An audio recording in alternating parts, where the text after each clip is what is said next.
Hi, ladies and gentlemen, this is Ms. Skokin. We are continuing our work in Chapter 7, Sampling Distribution, and continuing looking at sampling distributions of sample means. We're going to get a little bit more specific than we did yesterday when we talk about the central limit theorem. So our learning objectives say, explain how the shape of the sampling distribution of a sample mean is affected by the shape of the population distribution and the sample size. And number 2, if appropriate, use a normal distribution to calculate probabilities involving sample means. If appropriate means we're checking a condition to verify that we can use normal procedures. Who has better ACT scores, Pinecrest or North Broward? The ACT test is scored with whole numbers from 0 to 36. We will use the applet at online stat book to take samples of ACT scores from North Broward and Pinecrest. And just a note, these are not real scores. So I would like you to go to the applet so that you can see exactly what I'm talking about. And I will insert screenshots of the applet so that I can discuss them as part of our notes. When we go to the applet, we see that there's a parent population from which we're going to be pulling a sample.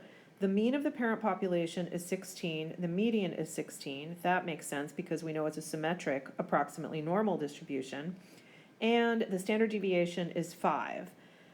The next graph, which is blank at the moment, is where the sample data is going to be. And then later on, we're going to have sampling distributions that'll show up on the lower of the two lower graphs. So for right now, let's fill out number 1 about the parent population. The shape of the parent population is approximately normal. The center of the parent population, we already looked at the mean and the median, and they're both 16. And remember, when we're talking about the mean of a population, we use Greek letter mu. And the variability of the parent population, as measured by standard deviation, is 5. When we're talking about a parent population, we're going to use sigma, the Greek letter for standard deviation. Next, we're going to click Animated to take a sample of 5 ACT scores. When we click Animated, we're going to see that the second graph, the sample, is populated. And out of the entire population, my sample included the ACT values 9, 11, 17, 18, and 20. In order to find the mean, we're going to add those numbers together and divide by 5. Now notice that is the mean of one sample of size 5. Because we have sampling variability, your sample will not necessarily be the same as my sample, nor will the mean be the same. But you will notice on the applet that the mean of the sample that you took is shown as the first dot or block on the third graph down, which is the beginning of the sampling distribution with samples of size 5. When we click Animated again, we see that more samples are taken. After you see how that works and you see the additional blocks put into the sampling distribution, the slowly building sampling distribution, go ahead and click 10,000 so that you can take 10,000 samples of size 5. The blue boxes make the sampling distribution of X bar, the sample means. How do we know that the sampling distribution of X bar is approximately normal? And you can see the hint in our information that we went over in the last lesson. We found out that if a population distribution is approximately normal, the sampling distribution of the sample means will also be approximately normal. Now we're going to look at the distribution of ACT scores for Pinecrest School. We're going to click Clear Lower 3 to start over, and then we're going to change the distribution, the parent population distribution, from normal to skewed. Then we're going to describe the shape of the distribution and why does this distribution make sense. Go back to the applet and try this, and I will insert the picture of my version of it from the applet. The Pinecrest distribution of scores is skewed to the right. And what this means is we have a high frequency of students doing poorly and a low frequency of students doing well with those higher or right-hand side ACT scores. Now we're going to look at what sampling distributions look like when we have two different sample sizes.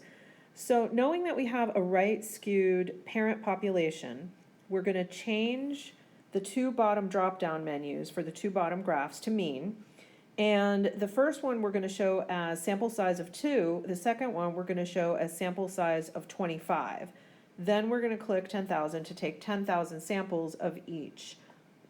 I'm going to insert the picture from my applet, but you should go try this so that you can see what happens. You can even try other sample sizes, but we're going to take notes on just comparing the two when n is equal to 2 and when n is equal to 25.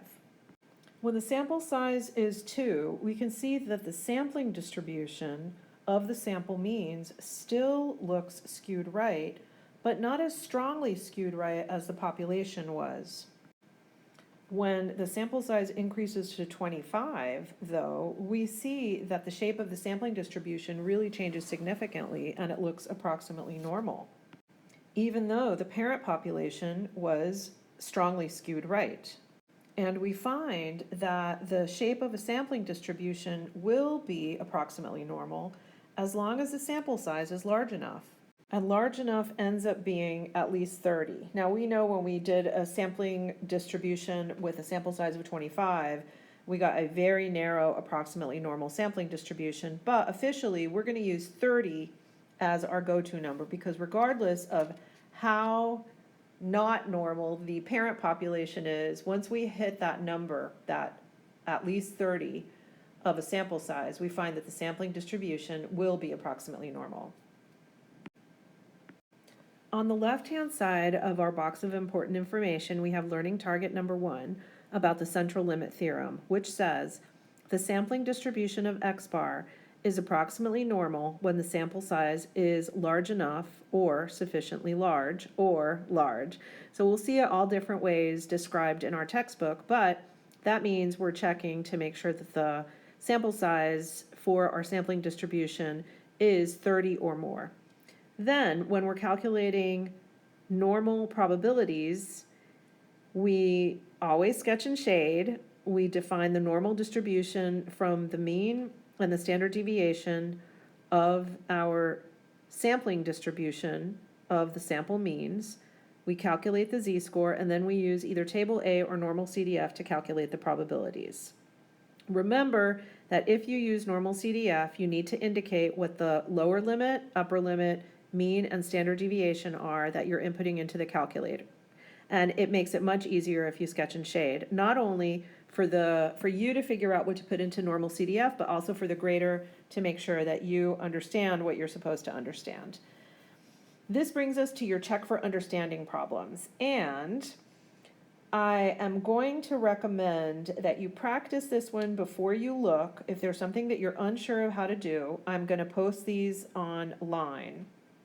But in Canvas, but I strongly recommend you practice these before you check so that you're going through the motions of trying to figure out the mean using the formula for the standard deviation that we have shown here, sigma divided by the square root of n, and that you make sure you know how to show your work properly.